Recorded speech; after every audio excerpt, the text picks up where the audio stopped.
I left my six-figure job in California to move and work in the UK. For those of you who don't know me, my name is B.Chenelle. I'm an American social worker who now lives and works in London. Before I came over to the UK, I was working for Kaiser Permanente in California as a social worker, more specifically a medical social worker. My job was completely remote and I was making six figures.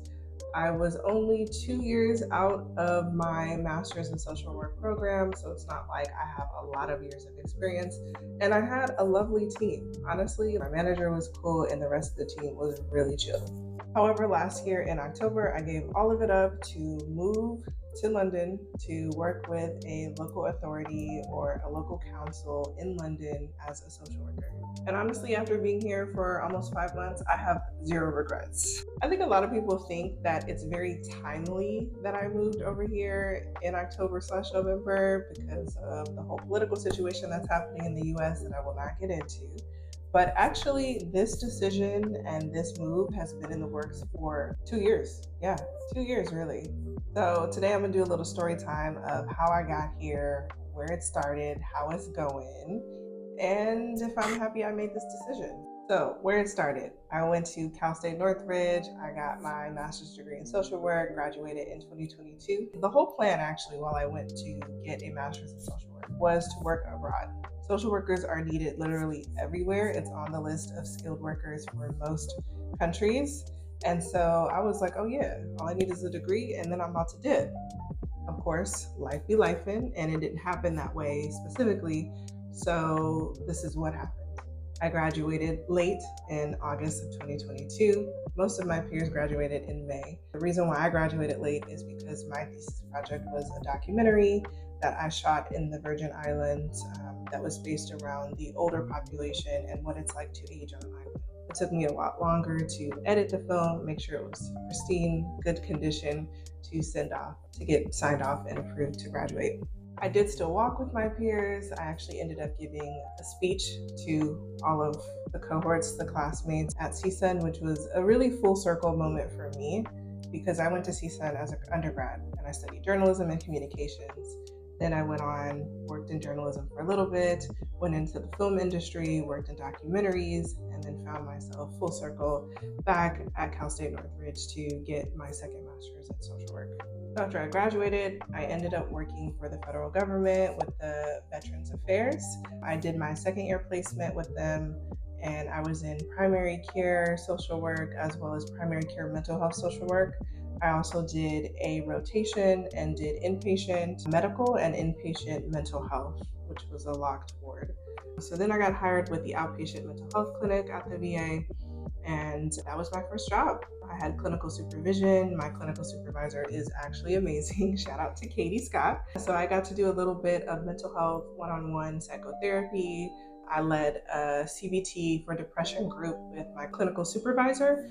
And then, of course, I did a lot of mental health case management for the people who were being seen by our clinic. You know, people always talk about the benefits with the VA. I don't think their benefits are any different than anyone else, but it was a nice transition to go from interning with them to working with them. After a year, recruiter reached out to me about Kaiser Permanente, and I was born at Kaiser, and so I was just like, oh my God, I would love to work for Kaiser because I stand by their mission, and I've never had any problems, literally from birth to now.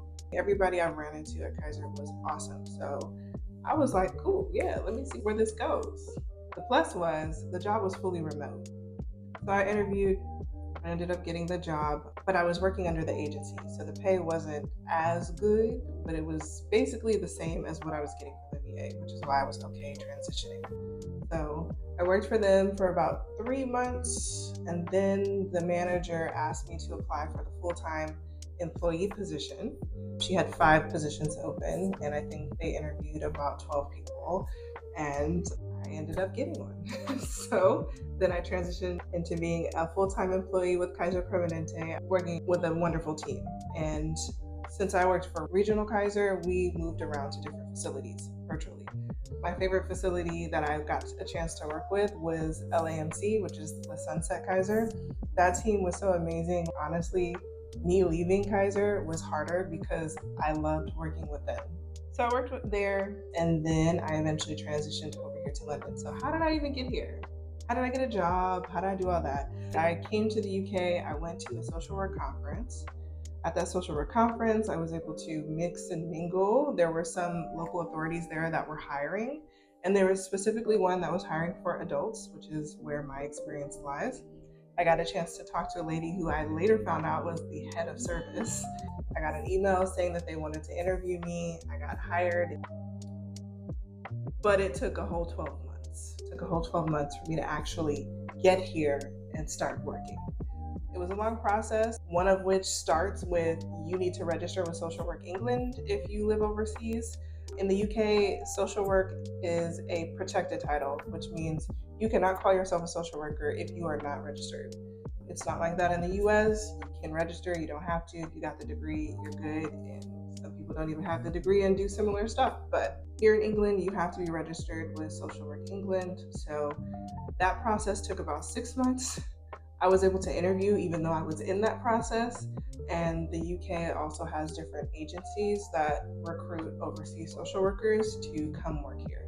These are all things I can go into more detail about in different videos. If you're interested in more information about that, please do leave a comment below and let me know. But yeah, now I'm here. I've been here for about 5 months. How am I liking it? I actually really love it. The work-life balance in the UK is, in my opinion, a lot better than the US. We work 36-hour weeks here versus 40-hour weeks in the US.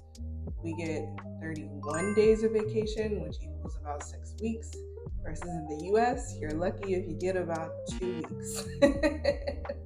That vacation time doesn't include sick time, by the way. That 31 days is just for you. Your sick time is a whole separate bank of hours and stuff that you can use. So I love it. The work-life balance is great. My team is great. I get to work with populations here that I appreciate and are on my list of desired populations to work with. And then living in London, I mean, it's like a dream, right? In the US, a lot of people want to live or maybe work in New York City. It's the equivalent to that. Like, London is the New York City, in my opinion, of England. So I'm enjoying every piece of it.